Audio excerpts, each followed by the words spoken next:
Frère Paul Adrien réagit aux croix chrétiennes qui ont été interdites dans un établissement parce que ça ne respecte pas la laïcité, d'accord? Et du coup, il va aller chercher des articles de loi et il va nous montrer que non seulement dans la loi c'est autorisé, mais qu'en plus c'est surtout le voile qui n'est pas censé l'être. Et que du coup la justice marche à l'envers. Parce qu'on interdit les croix chrétiennes et on autorise le voile. Dans la loi, c'est l'inverse.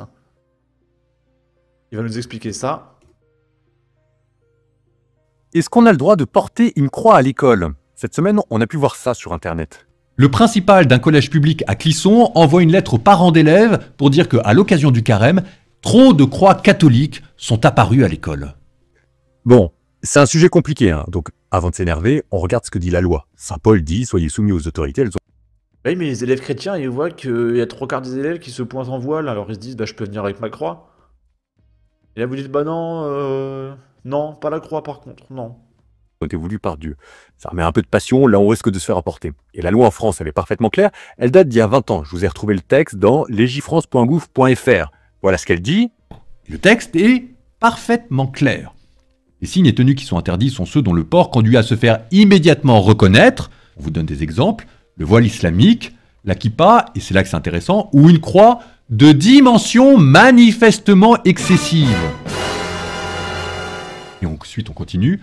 La loi ne remet pas en cause le droit des élèves de porter des signes religieux discrets. Alors maintenant, la question sans point, c'est quoi une croix discrète?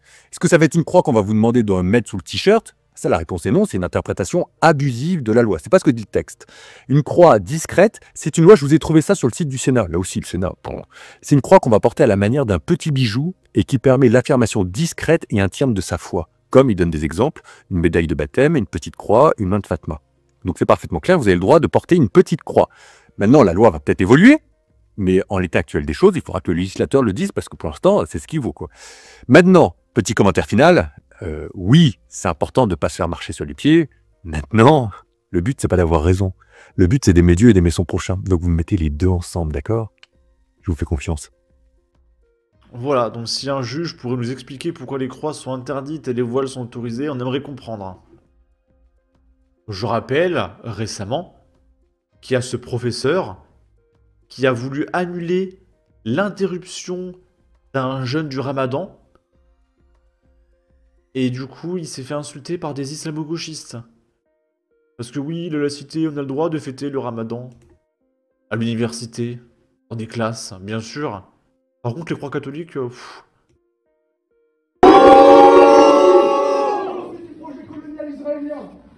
Bon, il est en train de faire ses affaires, je pense qu'il a très bien compris, il ne pourrait pas argumenter.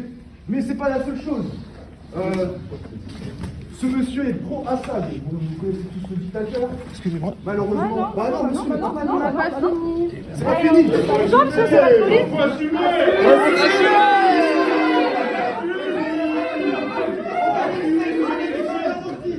Et du coup, je vais pas commenter plus que ça parce qu'on en a déjà parlé.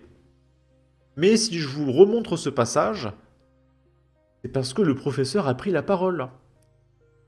Donc, Alice Cordier qui nous dit « Le professeur viré de son cours à Lyon 2 hier vient d'être placé sous protection policière.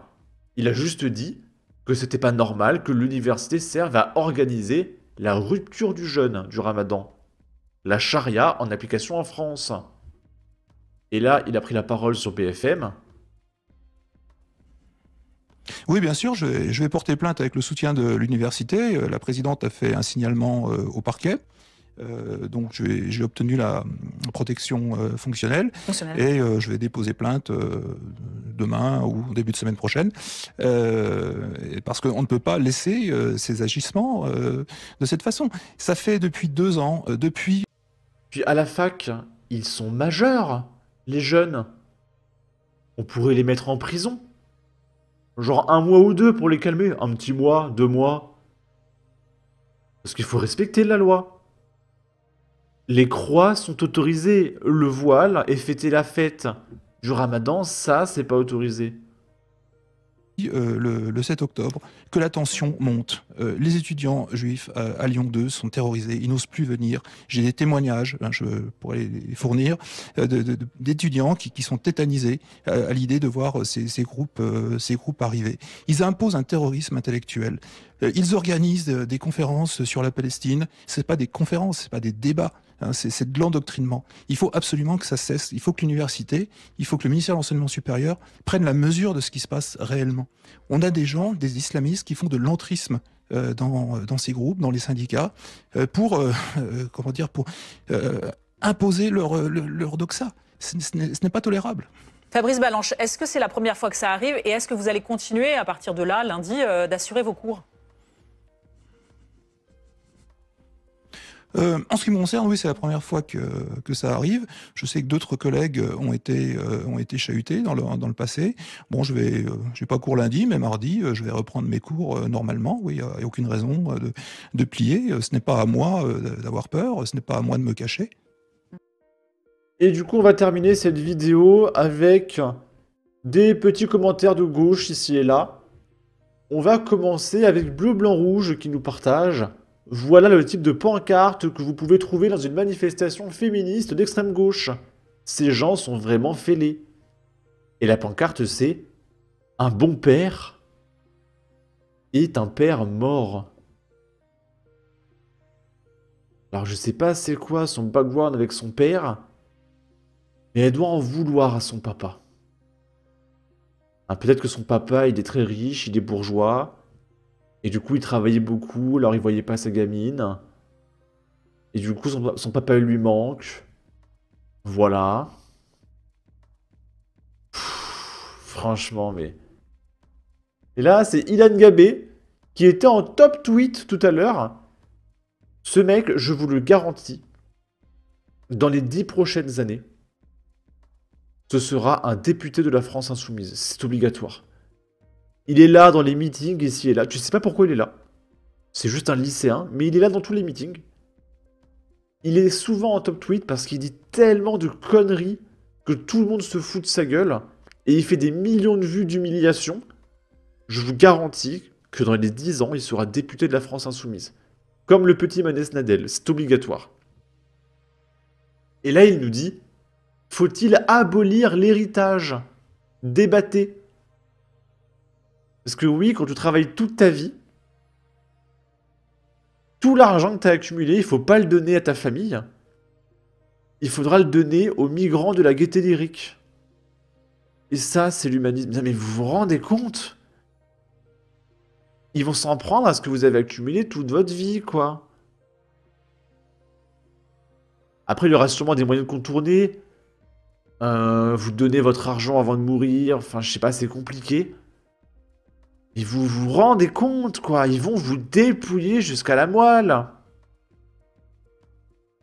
C'est terrible. Militant. Je sais pas pourquoi il est dans toutes les manifs. Il était même au procès de Marine Le Pen. Hein.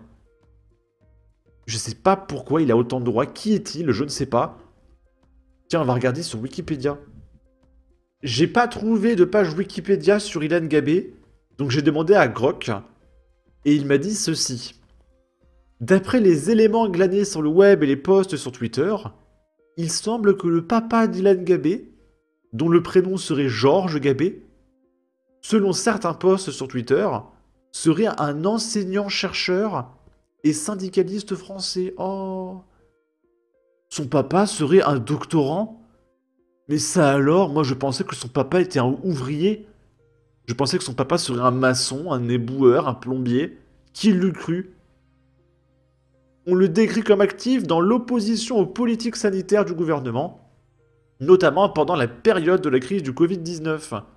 En 2021, il aurait collaboré avec son fils sur un document de 34 pages critiquant les vaccins, ce qui suggère une influence familiale sur ses engagements politiques et idéologiques. Et un peu plus bas, on peut voir que l'engagement d'Ilan Gabé semble être influencé par un environnement familial marqué par des valeurs progressistes, humanistes et critiques envers certaines politiques gouvernementales. Son papa, s'il est effectivement un syndicaliste et enseignant-chercheur, pourrait lui avoir transmis une sensibilité à la justice sociale, aux droits humains et à l'opposition aux mesures qu'ils perçoivent comme liberticides. Alors, on a un papa qui est riche, qui a un doctorat, Ilan Gabé, et après on se plaint de l'héritage. Tu veux pas de l'héritage de papa? Il touche combien ton papa, Ilan? Parce que moi je pense que ton papa, il arrivera à te donner son pognon, il trouvera une façon, parce qu'en réalité, les gens les plus riches trouvent toujours un moyen de contourner le système. C'est en général la classe moyenne, qui connaît pas trop, qui se fait dépouiller. Donc qu'est-ce qu'on va prendre l'héritage de ton papa, Ilan? Explique-nous. Voilà, sur ce, n'hésitez pas à donner votre avis, votre opinion, à partager, liker, commenter. Ça aidera au référencement de la vidéo sur YouTube. Abonnez-vous, suivez-moi sur Twitter. Prenez soin de vous. Salut!